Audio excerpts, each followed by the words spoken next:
Kia ora, good morning. I just woke up a few minutes ago. Oh, God, I'm just having a stretch.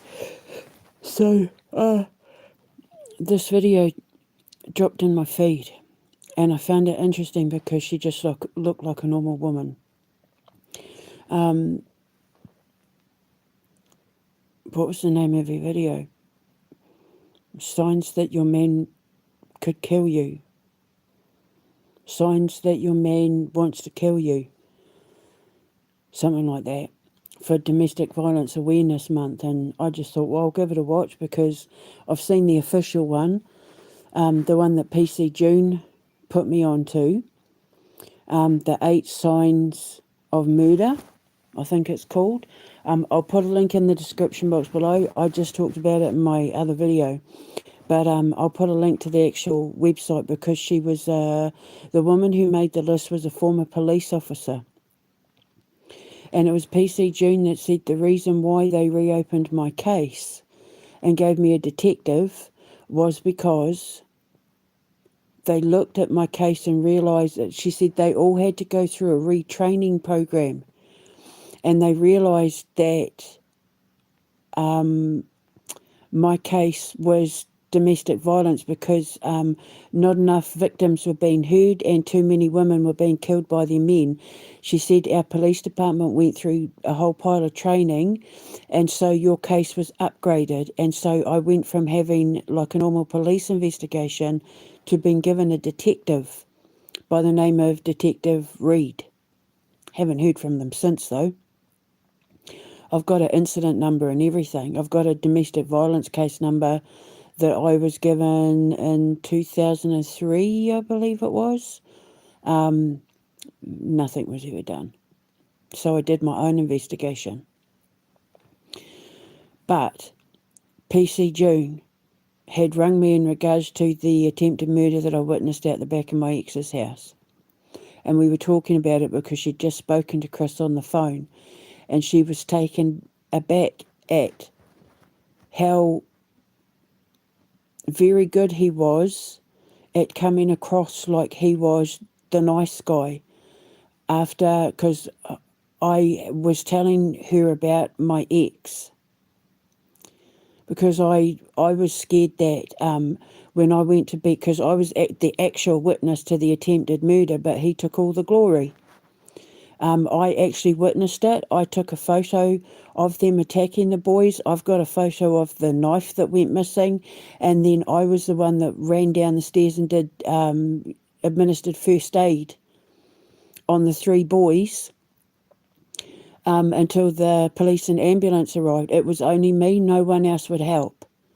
My boys were bringing me tea towels and paper towels from the kitchen while Chris just stood in the alleyway talking to the police and then took all the credit for it. And I was the one that was covered in the blood of 3 African boys in the back alley with feathers everywhere and blood everywhere. I was covered in their blood because I was the only one that helped, because nobody in the neighbourhood wanted to help because they were from the drug house and they were black. These little boys, the oldest one I believe was 18. And I think they were either from like Ethiopia or Somalia, or I could be wrong. I had to hold one of the boys' innards in with my foot while trying to stop the other one whose foot had been almost severed from the ankle from the machete, trying to stop him from crawling away while holding the other one's organs in with my foot. And Chris stood there on the phone and took all the credit. Oh, well, yes, I was a witness. He didn't witness nothing. He didn't see anything. I saw who it was. I saw the 4 men who did it. I took a photo of them. So I was the key witness. And she had rung me up to prepare me for the court case. She said, if they plead guilty, you won't need to come in because they'll just get sentenced. If they don't plead guilty, there'll be a jury trial. I had DC Kate come to ask me further questions about what I remembered. And she actually said to me, if it wasn't for you, the boys would be dead. Your quick thinking and your first aid and everything like that, they would be dead. I asked her to pass a message on to the boys' mothers that I had put up on my Instagram that they, obviously they shut my Instagram down. But she said I did a fantastic job and they were very proud of me. And it was me telling DC Kate about what my ex had done. She said something doesn't sound right about that. She said, because we've looked into you and this just doesn't sound like you. So she said, let me get on it. And then 40 minutes later, she rang me back and she said, I've got someone to look into it. And then that's when I got the letter to say, you've got a DC on the case. His name is Reed. I haven't heard from him. Nothing. I just got a letter and that was it, like in 2023. But anyway, when PC June rang me, she was shocked because she said, I've literally just got off the phone from him and he seemed like such a nice guy. And she was the one that told me about the 8 steps to murder. Go online, she said, look up this book, look up this page, blah, blah, blah, and see where you are. And 8 being they kill you. And I was at number 7. But like I said, if I hadn't have trusted my instincts that night when he put the cocaine in the pizza and gave me because he'd been trying for a while to poison me. It's called, I found out the other day, hands-free murder, because I had long suspected that he was planning on deserting me somewhere. And because they can access my phone because his Wi-Fi controlled my phone when I was at the house, and like my phone was playing up and I kept saying someone was messing with my phone, not realising at the time it was him, but starting to suspect it was him because of the 2 Wi-Fis he had in his house. The house Wi-Fi was what my boys and I were hooked up to, but his was hooked up to a completely different Wi-Fi called Dad's Office or Dad's Wi-Fi or something like Dad's Office or something like that. And his lover, Santaro, had done a reading where she talked about being deserted, being left and seeing the car driving off and, all this, being confronted and the car driving off and dust in the wind as the car's driving off, and something about all systems going down. And she was like, when you trip on the Wi-Fi plug and then it pulls the plug out the wall and then you no longer have access to your Wi-Fi or your broadband or whatever. And she was talking about this in a reading. She also did another reading where she said about a fight breaking out and then recommending that the person listening to the reading go and move in with the 2 lesbian neighbours. And Chris had 2 lesbian neighbours who were Joe and Donna, and Joe is the sister to the guy that laced my weed. And when they found out what happened, they abruptly moved out of the house.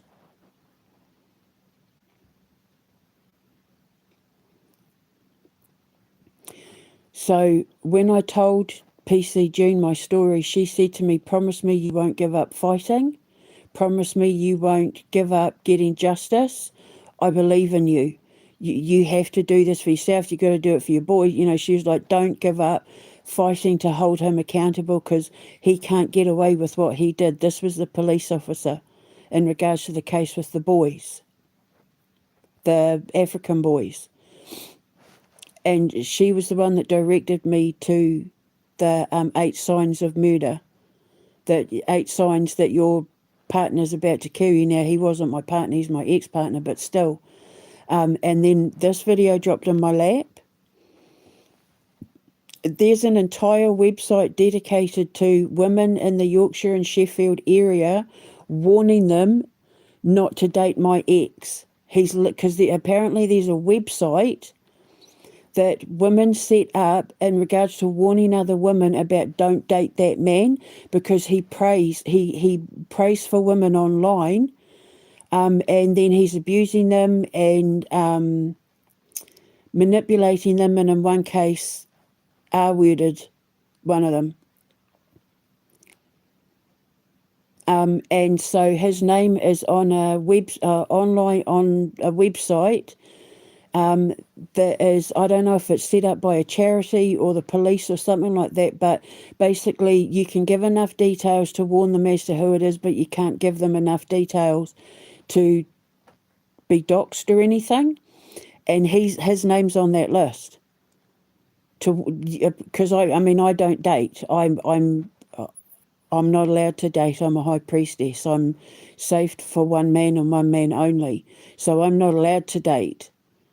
I can meet a friend for a coffee and get to know them enough where it leads to something, but I'm not allowed to date. I'm not allowed to go on dates. I've been put on the top shelf to wait for the one who can reach my level or is on my level to take me off the shelf. But yeah, I mean, there's a lot of women that date. And yeah, there's an actual website where you put in your postcode, your local area, your county, here in the United Kingdom, which I think is a brilliant idea. You can type in their name and it lets you know if there's if they're on like any criminal investigations or under criminal investigation, and if there's enough red flags that you should avoid dating them. So, it gives you time to cancel the date or, to move back away from them before you meet them in person and that sort of thing. And my ex-husband is on that list. Great, eh? He's an art director for a games company too. And yet all the women in Yorkshire and Sheffield and as far as I know, I think it's like Newcastle and Tyne and Yorkshire all the way down to Sheffield.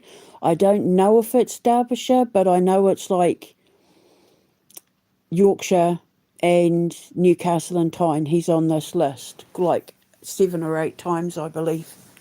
Last time I checked, that was like in 2023. So this woman, she said she's not an expert, but she said she watches an unhealthy amount of police cam videos. And she noticed this pattern that nobody talks about that she wanted to warn people about. She said she'd made videos about it before that didn't really get a reaction. So she just keeps making them because she wants these women to know that there's these signs that you need to watch out for. And I thought, okay, she's someone who studies human behaviour like I do, not a professional. But, the thing is, a lot of these armchair detectives and these armchair psychologists and that, we often know more than the actual experts. And I've proven that time and time again. I know more than physicists that work at CERN. I know more than the doctors that diagnosed me. I know more than the cops who was put out to investigate it. I'm a better physicist, I'm a better shrink, and I'm a better cop. And I have no education, but I'm an expert when it comes to studying human behaviour and differences in, like body language and change in tone in someone's voice and micro expressions and, body language and change in tones. And I notice it because I'm a Scorpio. I wonder if she's a Scorpio because, we're arachnoids. And when you think of what spiders are like, when something touches the spider web, it sends a frequency up the legs of the spider and triggers the fine hairs on their body and that. Scorpios are exactly the same. We're experts when it comes to body language and studying human behaviour and the subtle nuances and micro expressions. Exceptionally observant. If you're an ascended Scorpio, if you're a batshit crazy Scorpio, then you're the one that people are going to be scared of. But because a Scorpio in the upright is all about the natural order, and natural order of things is all about like karma and universal balance, universal law and order pertaining to karma. A Scorpio in the upright is all about vengeance. I'm gonna get you, sort of thing.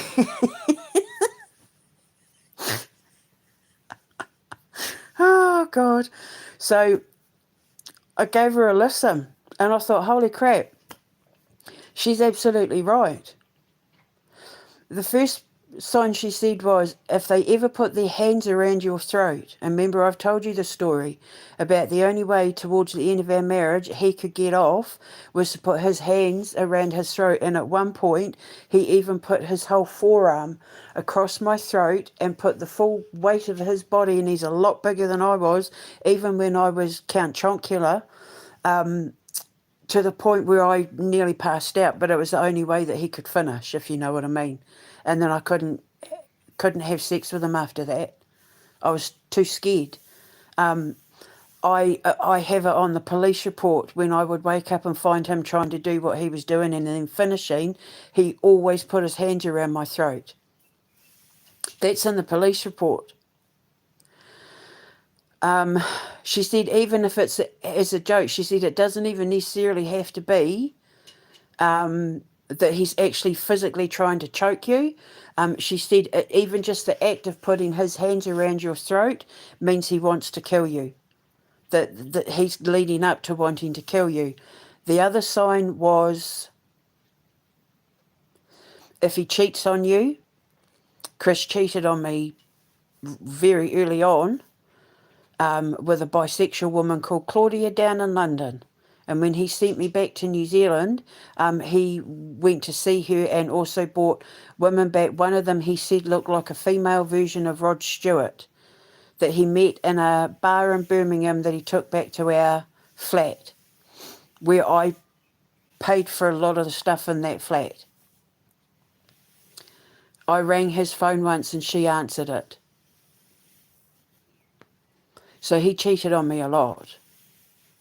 The third one was if he disrespects you in any kind of way, calls you names, puts you down, talks about you, doesn't hold you in the highest regard.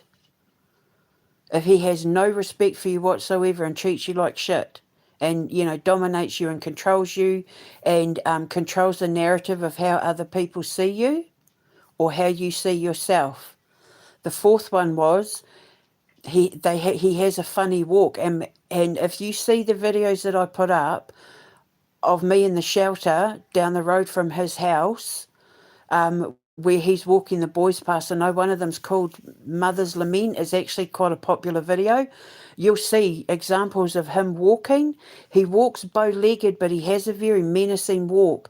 She said she tried to do an example of it.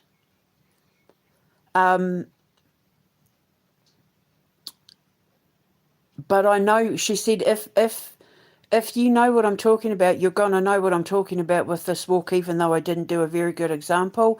And I knew exactly what she meant. And if you go to my videos from when I was at the homeless shelter, where the boys would ring me up and say, we're getting ready to go past, because he would purposefully walk the boys past the homeless shelter, knowing that it was hurting me. He was doing it to make me suffer. It's like he was pressing the bruise. He was digging the knife in. Like he was lording it over me, that he was the one in control, even though I found out later he doesn't actually have legal custody of my boys. I could have had my boys anytime I wanted. That one hit hard. When I asked to see legal proof that he had custody, because I was supposed to have been delivered court papers if that was the case, to say, Chris has custody.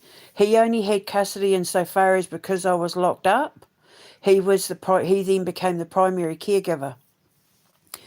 But when I got out, I could have had my boys, and I only just found that out that he never actually had legal custody. In terms of, I could have come and taken my kids anytime I wanted, because I was never put on medication. I was never charged with anything. I was never given follow-up appointments. All the people who fought for my case after I got locked up took my side, and so everything was dropped. And so I could have taken my babies anytime I wanted. And he lied to everyone. He lied to everyone, saying that he had full custody in the courts, that the courts gave him full custody. But then I was told by the lawyer when I got legal advice, if he had custody, you would have been served papers. Because then what would have happened was, if I'd gone to turn up to get my boys and he'd called the cops would have then had to have said to him, show us the papers that you have custody. So I said to him, I want to see proof that you've got custody. And then all of a sudden, the boys were allowed to start coming to my house. So he lied. He told my boys, I have custody, but she's not allowed to pay child support.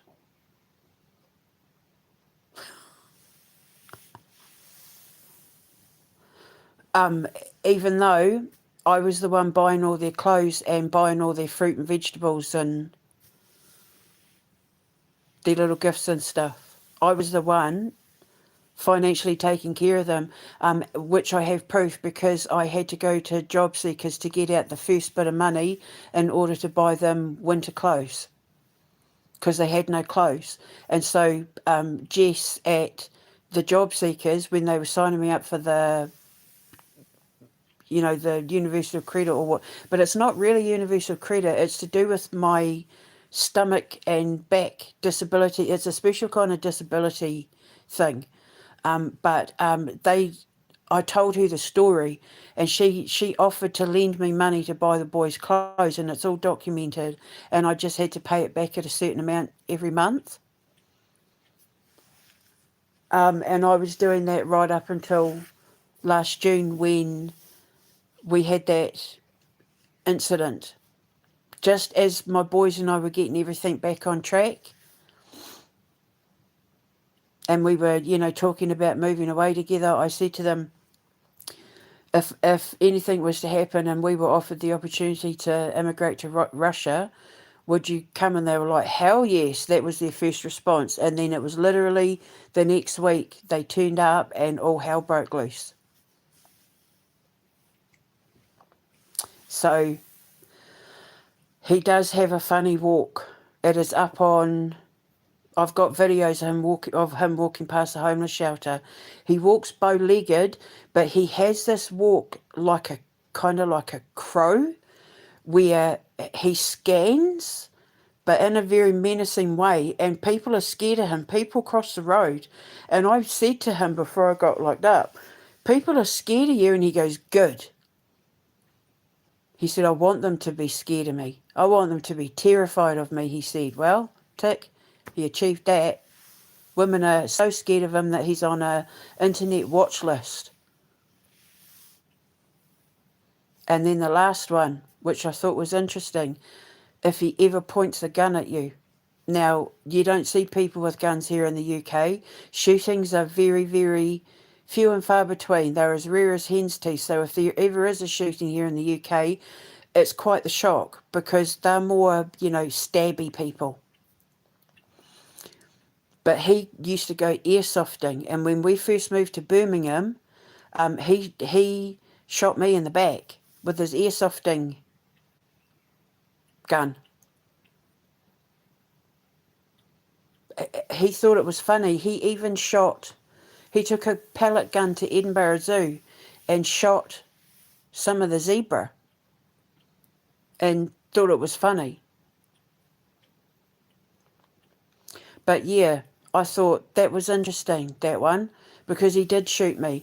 And when we first moved to Birmingham, he's never ever sleep talk, and he doesn't talk in his sleep. He's not a sleep talker. Thomas is a sleep talker, but Chris is not a sleep talker. But he was talking in his sleep about wanting to shoot me in the back. And while he was saying that, he held me down while he was sleeping, apparently, and kneed me in the back to the point where I had to get the doctor because I have degenerative spinal diseases and that, and he actually I think he slipped a disc, or he he kneed me in the back so much that my back clicked, and then it affected the nerves in my back, and I had to go to the doctor. And I told the police about that. There's medical proof that back in, I was trying to think, it would be 2001, when I went to my doctor's in Hales Owen in Birmingham, where I had to get help from the doctor because he need me in the back. And I even said he was sleep talking and he need me in the back. But he's never ever sleep talked since. And I had to sleep beside that man for 15 years.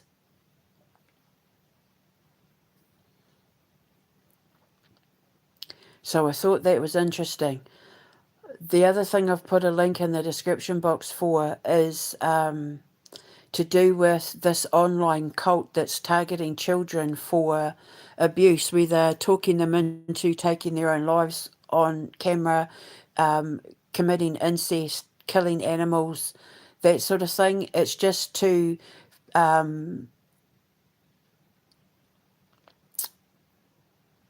add to the conversation I was having about the Night of the Black Sun and the safe houses and making sure that kids are protected online and all that sort of thing, because I am anti-AI and because we know that ChatGPT and all of that can impersonate people and get inside kids' heads and get them to go on rampages. This video even talks about this cult encouraging kids to go shoot up schools and all that sort of thing, and to watch out for the signs. This is a person, I don't know what organisation he works for exactly, but he's an expert in this field because he does covert surveillance on things like Discord and the comms or something he called it, all that sort of thing.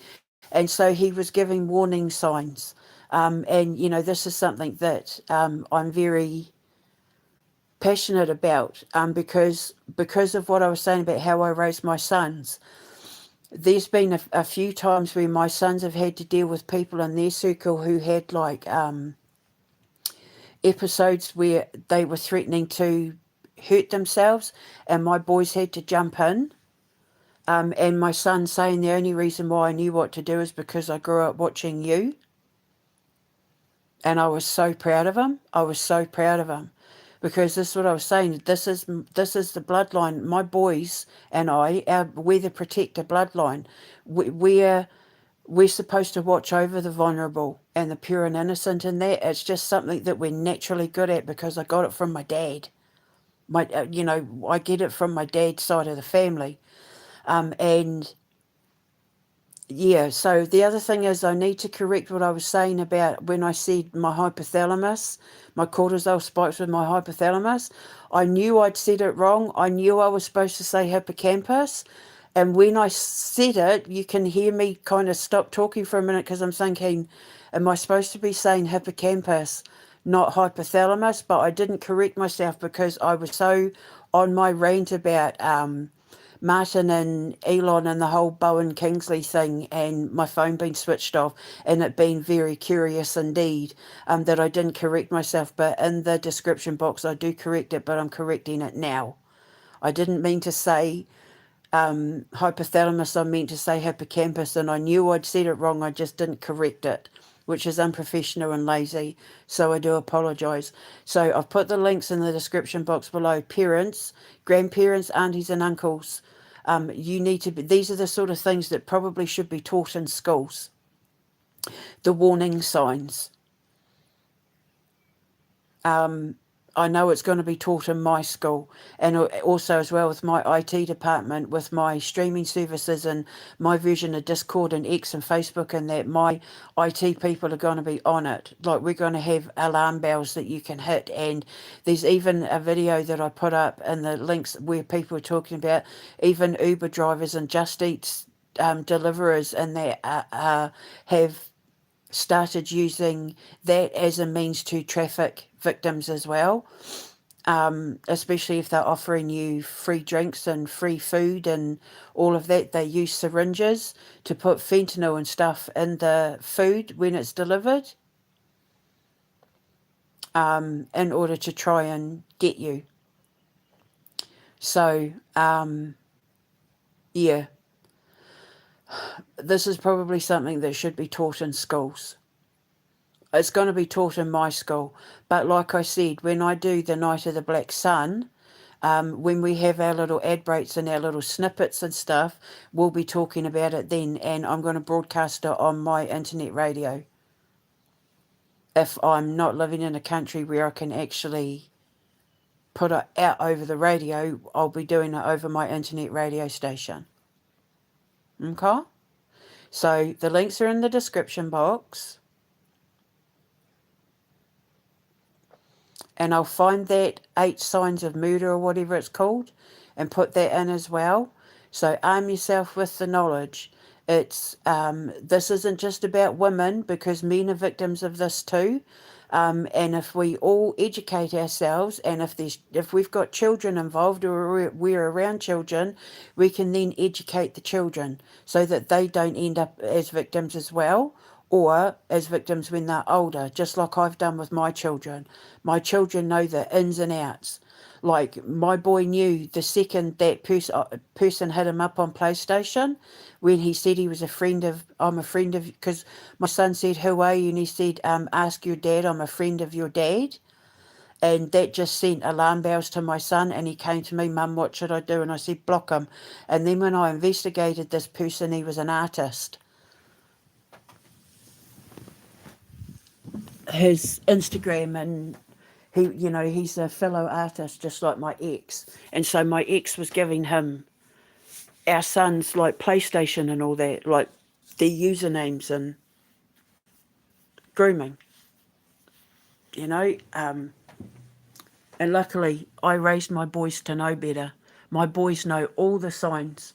They're always very suspicious of new people who try to hit them up, and they instantly go into private detective mode because of how I taught them. And like I said, I can think of 3 incidences where they were around people, around kids who were acting out, so to speak, and they knew exactly what to do.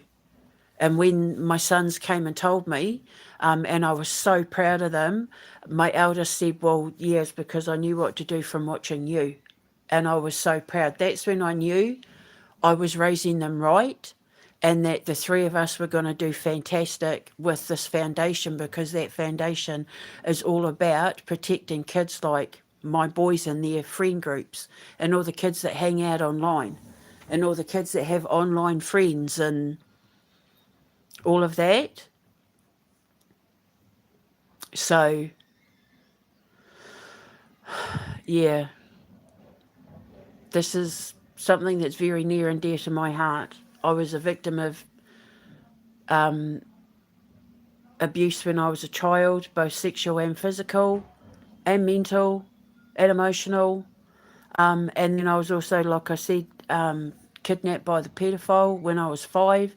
So this is important to me. This subject matter, this whole thing when it comes to children and domestic violence, and that is something that I take very seriously. And that's going to show when I get out of here and can turn it into the lessons from the foundation, like Invisible Tears, my movie about domestic violence. That's basically telling the story of me and my ex, but exes, because I've had some pretty horrendous exes, but through the life of one story. I've kind of like, it's like a conglomerate, putting all of the men together in one man in the movie. So, yeah. So, anyway, I'm going to go now, and I will speak to you later. Learning is knowledge, knowledge is wisdom, wisdom is power. Don't be a victim, be a survivor.